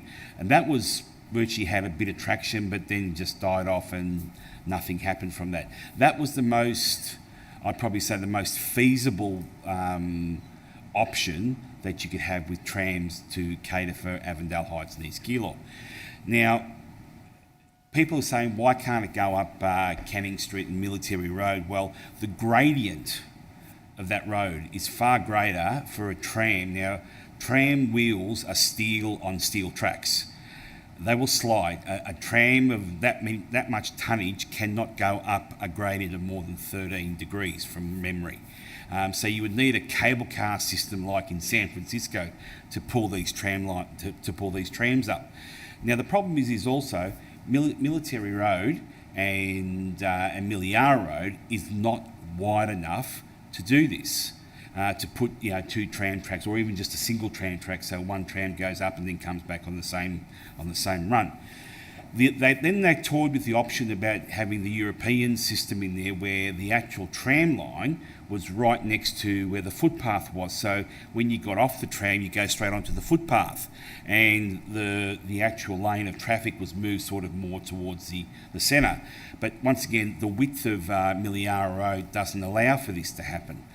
So there have been plenty of options, and I think if our council officers look back, through the archives, you'll find there's been report after report after report, and nothing is feasible. And the only one that got really close was the park and ride, and then unfortunately, the way East Keilor and Avondale Heights was designed back in the days when Burley Griffith designed the whole place, public transport wasn't an option back then, and unfortunately I think that's we're going to be resigned to having just basically buses, and I think that's the reason why Deputy Premier Ben Carroll brought in that extra bus line service to cater for Valley Lakes and all that. So I think if we increase the bus services, that would be the far better option for transport in the Avondale Heights and East Keilor.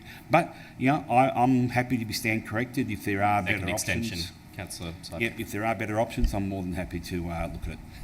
Thank you, Councillor Sypek. Would any other councillor like to speak? Councillor Adams. Thanks, Mayor. I won't be supporting this motion.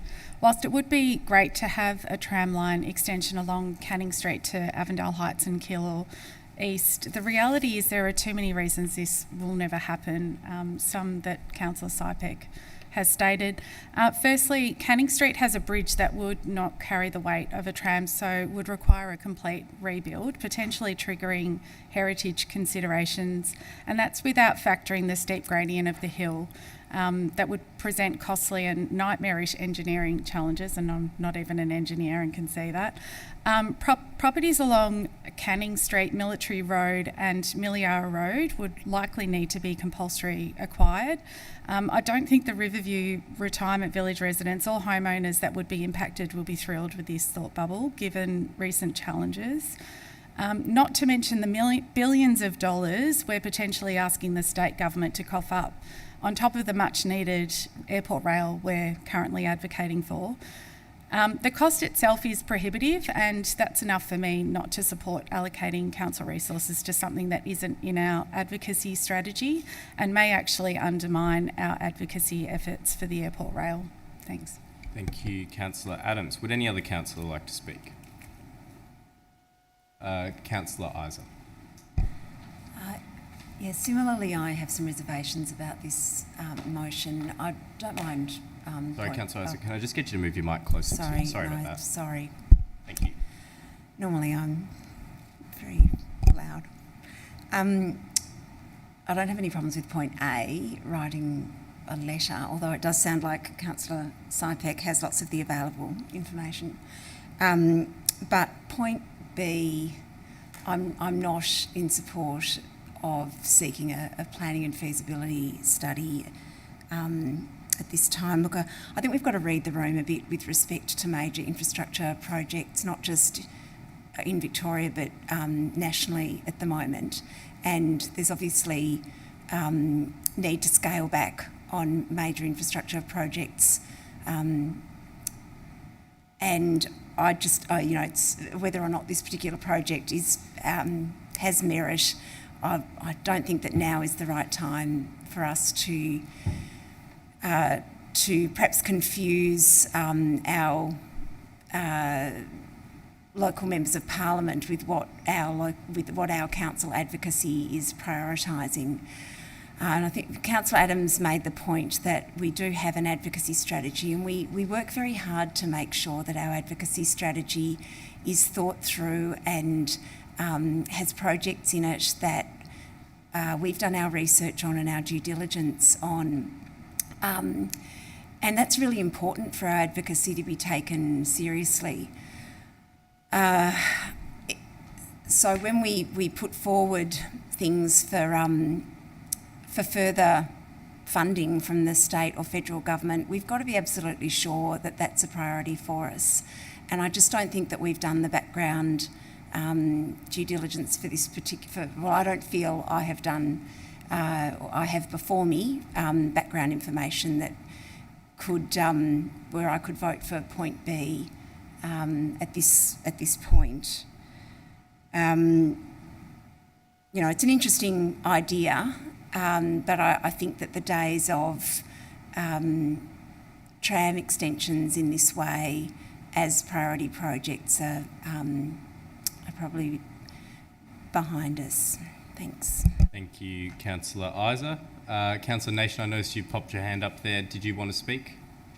I will. Thanks, Mayor. Look, I'm happy to support this notice of motion, and it's pretty depressing when, as a council, we are suggesting we have to choose between, do we advocate for a train station that's been promised forever that's not even going to sit in our municipality just so our residents can ride to the city, or do we have to decide on a tram route that has also been promised potentially for a considerable period of time? The idea that we can't ask for a train station and a tram, or the theory of both, when out in the east they're getting a $200 billion 13-kilometre suburban rail loop that no one wants, that goes nowhere. It just sort of shows the state of the inner western suburbs and how neglected they've been, that's even comprehended as a discussion point. I do, Councillor Byrne, also believe the widening of the Canning Street Bridge is an endorsed Moonee Valley document. If anyone looks at the Maribyrnong River Master Plan, it talks about the widening of the Canning Street Bridge, in particular section 19 bridges. It talks about the Raleigh Street Bridge and the Canning Street Bridge and the need to widen the Canning Street Bridge as an advocacy item within the plan to ensure tram development.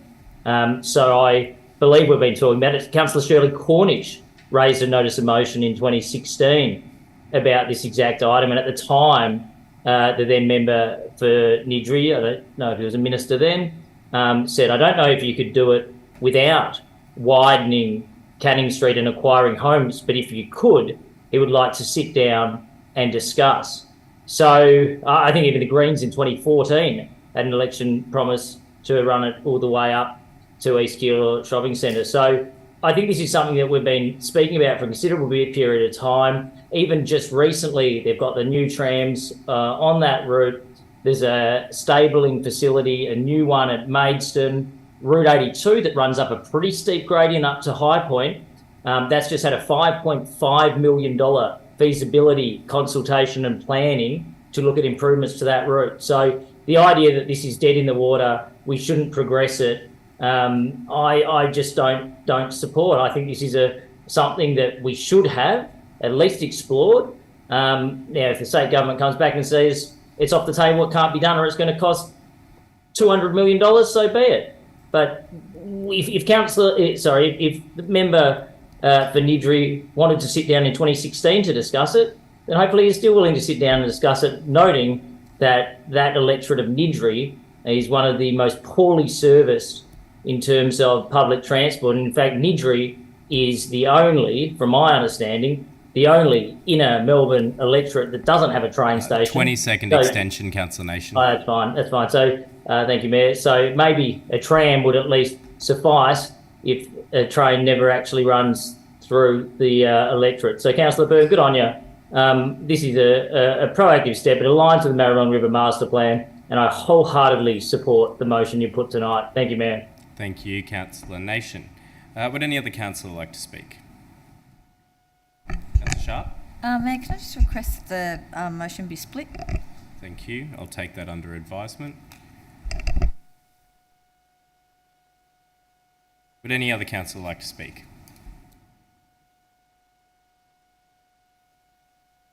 As there's been dissent, I'll ask Councillor Byrne whether she would like a right of reply. Thanks, I will. It's been a very interesting debate. I really do hope that councillors have read what's actually presented in the notice of motion as opposed to jumping potential steps ahead. I'm not talking about property acquisitions. I'm not talking about bulldozing a retirement home. I'm not talking about any of that. I'm simply, the first point is just asking for any available information. Now, I really don't think that one is, well, hopefully not contentious. And the second one is, okay, there might be a cost which we're asking potentially for Department of the State Government to have a look into, is to seek some sort of planning and feasibility. One thing that I've learnt since being on council is that the state government change their flavour of what they choose funding very regularly. Sometimes it's bike lanes and then, oh, no, it's not that. Sometimes it's level crossing removals and then that might not be going forward. Sometimes it's train stations. We're coming up to the G-Class trams. You never know. We might be getting a really good opportunity for tram lines soon. And you know what? I want to be here in the position for Moonee Valley to say, hey, yes, we do have a priority project for you. Here it is. It has been something that we have been speaking about, as Councillor Sybeck said, for decades, for a long time. This is not something that the local member is against. Yes, sure, there might be some things that can't be done, but we need to know. I feel like this is so important. We are so poorly serviced by public transport, unfortunately, just by the way our suburbs, unfortunately, were designed. That doesn't mean we shouldn't be advocating for not getting it better. Look, it is not going to be our number one train priority. It's not going to be our number one road priority, but it might be a really good tram priority because I don't actually know how many other extensions of tram lines we particularly have at the moment. So 20-second extension, Councillor Byrne. Thank you. I hope the councillors see fit and look at supporting things for the future and the entirety of the municipality. Thanks. Thank you, Councillor Byrne. I'll just confer with governance.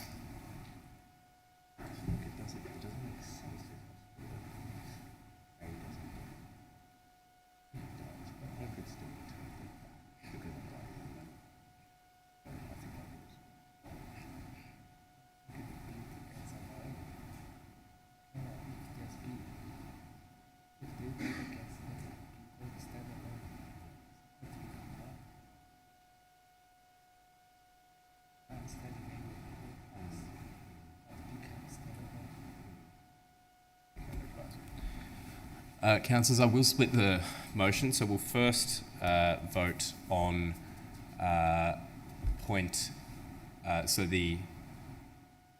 motion, so the preamble, as well as point A, and then the second vote will be on point B.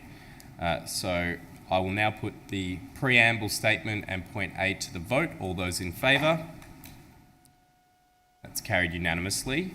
I'll now put point B to the vote. All those in favour? That is Councillor Bedio, Councillor Byrne, Councillor Sybeck, Councillor Nation. All those against? Councillors Adams, Hodgson, Sharp, Isa, Tyson. I declare that lost. And the preamble and point A is carried. I now call on Councillor Byrne to present her second notice of motion. Notice of motion number 2023/43, Airport West Childcare Centre matters. Thank you, Mayor. I would like to move that Council resolves to request the CEO to present a report to Council as soon as practicable, but no later than March 2024, outlining Council's current lease arrangements with the Airport West Childcare Centre's Committee of Management currently in lease overholding, and any processes for review and the establishment of a new lease. The report should also indicate how the centre and lease can clarify roles and responsibilities, including but not limited to minor and major capital works, enhance partnership opportunities and continue to provide positive outcomes for the community. Thank you, Councillor Byrne. Is there a seconder? Councillor Sypek. Councillor Byrne. Thank you. This is hopefully a report that can come back to Council just to help smooth things out. The Airport West Childcare Centre is a beautiful centre. There are a lot of very actively involved parents that help run it, and it is basically our only one of this type of childcare centres where it's the council land and building, and there is a committee of management that help everything run. Unfortunately, what it seems as though is that it has been in lease overholding for a long time, and there's a few question marks in terms of whose responsibility it is to do particular capital works. So whilst obviously there's things that need to be done at all centres, it is an ageing building and there's more and more that needs to be done. So there has been various emails that have gone to and fro, and I think that this report will really help us have a better overview of what's going on. And it will also help the Committee of Management and the Centre really be able to take that next step forward that they really want to do. I was lucky enough to go down there last week. It is such a beautiful centre. People are so passionate there. They really just want the best for the children. And I think that it has that real community feel, and it'll be really good if Council can really tighten up the partnership that we already have. That is the intention of this notice of motion, and I hope that it gets supported. Thank you. Thank you, Councillor Byrne. Councillor Sypek. Thank you, Mr Mayor, and thank you, Councillor Byrne, for bringing this up. I visited this centre numerous times, and every time I go there I can see that it's slowly deteriorating, and it actually needs a little bit of TLC in there. But also with what you've said, I totally agree. I think this report will come back quite good, and I'm glad that you haven't got point A and point B, so we have to split this vote as well too. Thank you, Councillor Sypek. Would any other councillor like to speak?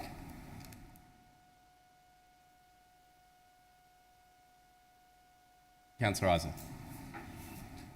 Thanks, Mayor. Yeah, look, I'm happy to support this motion to get a report on how to deal with this particular situation where the council is leasing the building to a committee of management.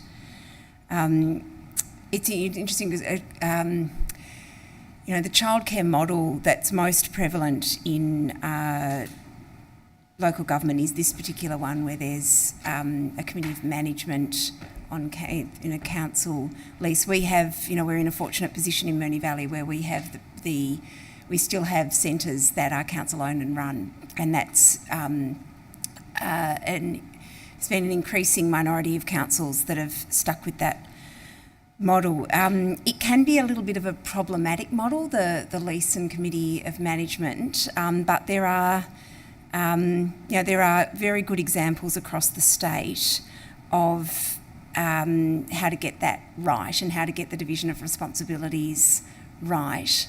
So I'm interested in the report coming back to see whether there's whether there's anything that we need to do to improve that particular partnership, or whether it needs to be revisited, or how we can make it work optimally for our community kids. Thanks. Thank you, Councillor Isa. Would any other councillor like to speak? Councillor Nation. Thanks, Mayor. Look, I'm happy to support this motion, and thank you, Councillor Byrne, for bringing it. And I think It has just triggered a thought in my mind, Councillor Byrne, something that we have spoken about a few times, being the number of different organisations that have come to us over the past 7 or so years and advised us their lease with council was in overhold, and then that is the catalyst for discussions or the process to commence from there.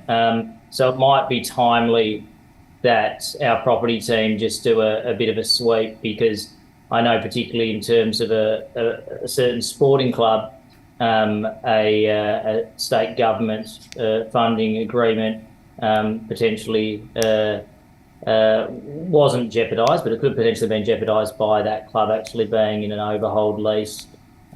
So it should be something that we keep really good records on.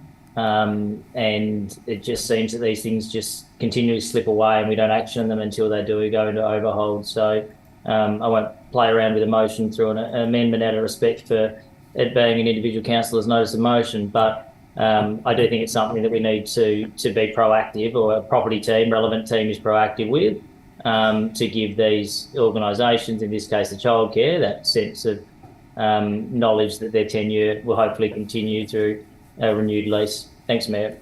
Thank you, Councillor Nation. Would any other councillor like to speak? I will put that motion to the vote. All those in favour? That is carried unanimously. Item 11 is urgent business. Councillors, do we have any urgent business? If not, item 12 is confidential reports. However, we have none. Therefore, we have reached the end of the council meeting, our second last council meeting for the year. So please join us next time as we finish up for the year, and I conclude and declare this meeting closed at 8:22. Good night.